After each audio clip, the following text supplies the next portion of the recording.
Sa mga kapusong naghahanda na ng aginaldo ngayong Pasko, maging maingat kung hygiene products ang inyong ipagre-regalo. Sa dalawang bayan kasi sa Bulacan, nabisto ang dalawang warehouse na namemeki niyan. Nakatutok si John Consulta. Exclusive. Pagpasok pa lang ng mga operatiba sa warehouse na ito sa Busos, Bulacan,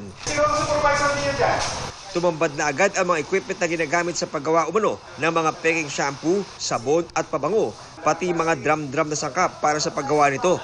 Sa katabing bayan ng Marilao, may sinalakay ding kaparehong warehouse. Ayon sa NBI, sa online at maliliit na tindahan binibenta ang mga peking produkto. Pero babala ng mga otoridad, may kaakibat daw itong peligro.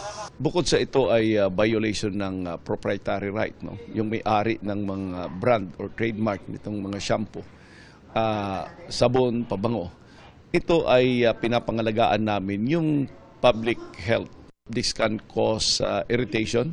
Prolonged use can cause skin disorder. Kinumpiska ang mahigit 72 milyong pisong halaga ng peking produkto at nakatakda itong sirain. Naharap naman sa reklamong unfair competition at intellectual property code ang may-ari ng niraid na establishmento. Paalala ng NBI, mag-ingat tayo sa mga binibili natin, doon tayo bumili sa mga regular stores.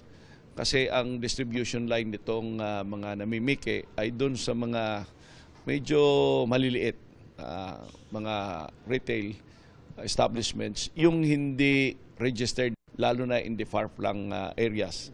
Para sa GMA Integrated News, John Consulta, nakatutok 24 oras.